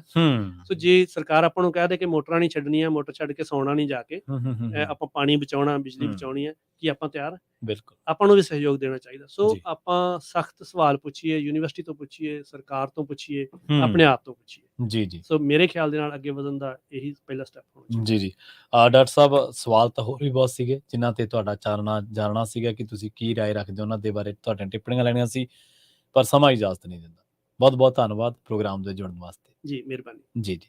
ਪ੍ਰੋਗਰਾਮ ਸਾਂਝੀ ਸਾਥ ਦੇ ਵਿੱਚ ਅੱਜ ਦੇ ਇਸ ਐਪੀਸੋਡ ਦੇ ਵਿੱਚ ਆਪਣੇ ਮਹਿਮਾਨ ਸਨ ਡਾਕਟਰ ਗੁਰਰੀਤ ਬਰਾੜ, ਜਿਹੜੇ ਕਿ ਕੈਲੀਫੋਰਨੀਆ ਸਟੇਟ ਯੂਨੀਵਰਸਿਟੀ ਦੇ ਵਿੱਚ ਐਸੋਸੀਏਟ ਪ੍ਰੋਫੈਸਰ ਨੇ, ਤੇ ਪੰਜਾਬੀ ਰੇਡੀਓ ਯੂਐਸਏ ਦੇ ਪ੍ਰੋਗਰਾਮ ਅਪਡੇਟ ਫਾਰਮਿੰਗ ਦੇ ਵਿੱਚ ਵੀ ਉਹ ਸਮੇਂ-ਸਮੇਂ ਤੇ ਆਪਣੀਆਂ ਸੇਵਾਵਾਂ, ਸਮੇਂ-ਸਮੇਂ ਤੇ ਆਪਣੀ ਰਿਸਰਚ ਦੇ ਵਿੱਚੋਂ, ਸਮੇਂ-ਸਮੇਂ ਤੇ ਆਪਣੀ ਜੋ ਉਹਨਾਂ ਦੀ ਖੋਜ ਹੈ ਉਹਦੇ ਵਿੱਚੋਂ ਉਹ ਸਟੱਡੀ ਲੈ ਕੇ ਆਉਂਦੇ ਨੇ ਸਾਡੇ ਸਰੋਤਿਆਂ ਦੇ ਨਾਲ, ਤੇ ਉਹ ਸਾਂਝੀਆਂ ਕਰਦੇ ਨੇ। ਫੈਕਟ, ਫਿਗਰਸ ਜੋ ਵੀ ਹੁੰਦੇ ਨੇ, ਹਰ ਇੱਕ ਮਸਲੇ ਤੇ ਆਪਣੀ ਰਾਏ ਰੱਖਦੇ ਨੇ ਬੇਬਾਕੀ ਦੇ ਨਾਲ। ਪੰਜਾਬੀ ਰੇਡੀਓ ਯੂਐਸਏ ਦੇ ਪ੍ਰੋਗਰਾਮ ਸਾਂਝੀ ਸਾਥ ਨੂੰ ਇੱਥੇ ਹੀ ਸਮਾਪਤ ਕਰਾਂਗੇ। ਮੈਨੂੰ ਪ੍ਰਵੀਨ ਸ਼ਰਮਾ ਨੂੰ ਦਿਓ ਇਜਾਜ਼ਤ। ਜੁੜੇ ਰਹੋ ਪੰਜਾਬੀ ਰੇਡੀਓ ਯੂਐਸਏ ਦੇ ਨਾਲ, ਤੇ ਆਖਿਰ ਦੇ ਵਿੱਚ ਇੱਕ ਵਾਰ ਫਿਰ ਤੋਂ ਤੁਹਾਡਾ ਸਾਰਿਆਂ ਦਾ ਬਹੁਤ ਬਹੁਤ ਧੰਨਵਾਦ ਅਤੇ ਸਤਿ ਸ਼੍ਰੀ ਅਕਾਲ।